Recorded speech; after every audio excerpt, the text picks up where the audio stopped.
Shalom Bapak Ibu yang kasih dalam Tuhan, Happy New Year 2024, selamat tahun baru.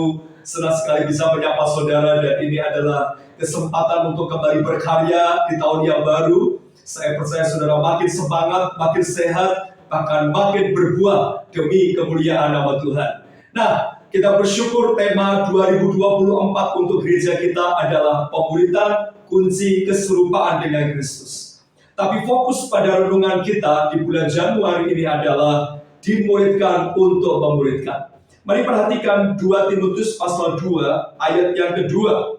2 Timotius pasal 2 ayat yang kedua. Apa yang telah engkau dengar daripadaku di depan banyak saksi, percayakanlah itu kepada orang-orang yang dapat dipercayai, yang juga sakap mengajar orang lain. Saudara, ini adalah pesan Paulus kepada Timotius, anak rohaninya.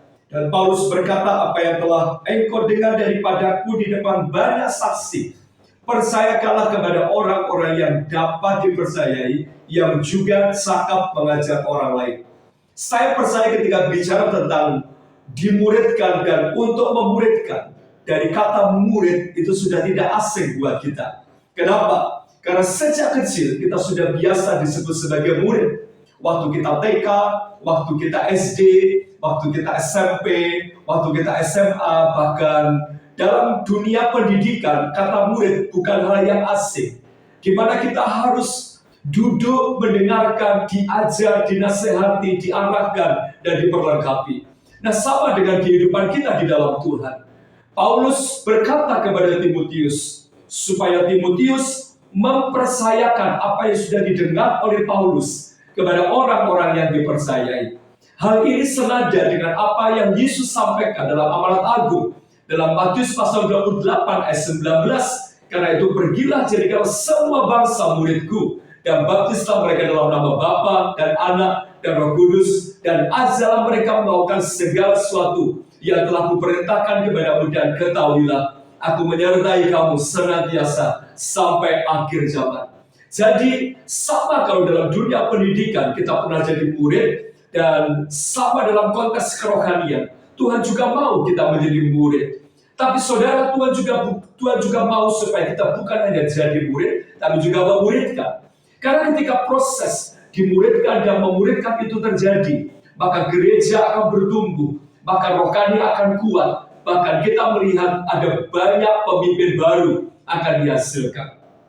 Tapi dalam konteks hari ini, mari kita coba renungkan, mengapa harus dimuridkan dan memuridkan.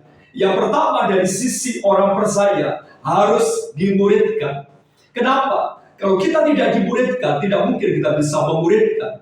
Guru itu ada untuk memuridkan, dan murid tidak mungkin akan lebih baik daripada gurunya.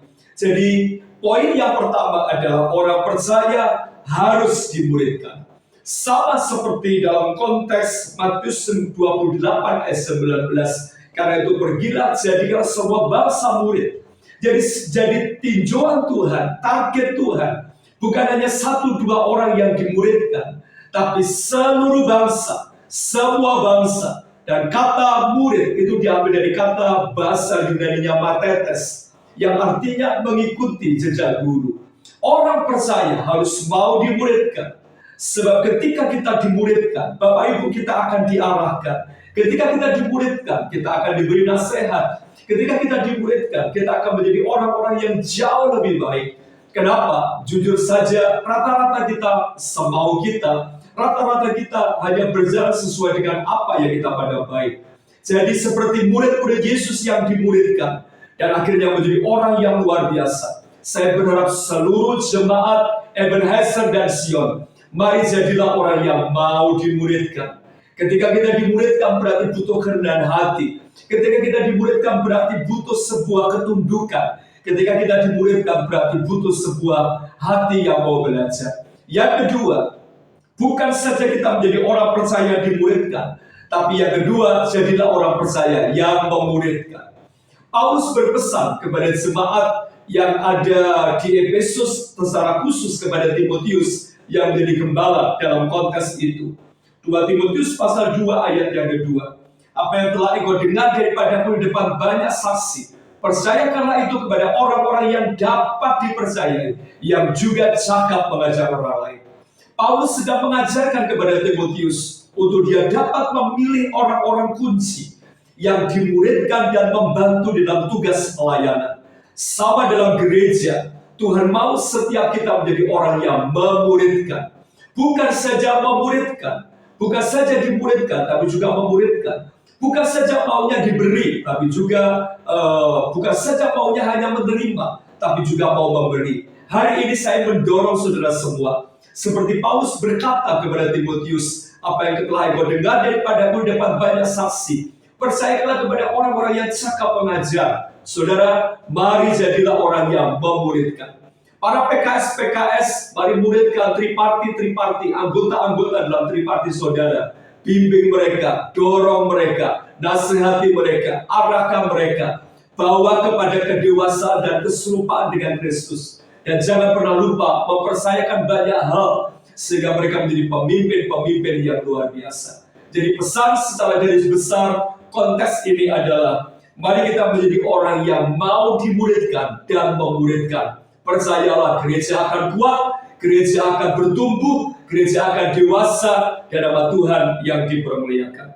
Ada dua pertanyaan yang nanti bisa di-sharingkan di dalam triparti saudara. Yang pertama, mengapa setiap orang percaya harus memuridkan? Yang kedua adalah, sharingkan bagaimana cara memuridkan orang lain yang ada di dalam triparti kita atau jemaat, sehingga kita bisa makin kuat di dalam Tuhan. Tetap semangat, dan saya percaya di tahun yang baru ini kita akan bermultiplikasi roh kita, jiwa kita, hidup kita bagi orang lain. Kalau kita diberkati, mari biarlah orang lain juga diberkati. Dan tetap bertumbuh di dalam triparti saudara. Jangan lupa untuk berdoa buat orang-orang yang ada di triparti kita, buat gembala sidang, hamba-hamba Tuhan, buat gereja Ebenezer, juga buat visi 555. Saya percaya Tuhan memberkati saudara. Tetap semangat, tetap sukacita, selamat dimuridkan dan memuridkan. Kenapa? Karena pemuridan kunci keserupaan dengan Kristus. Happy New Year 2024. Tetap semangat, blessing Tuhan tercurah dalam hidup saudara. Salam discipleship.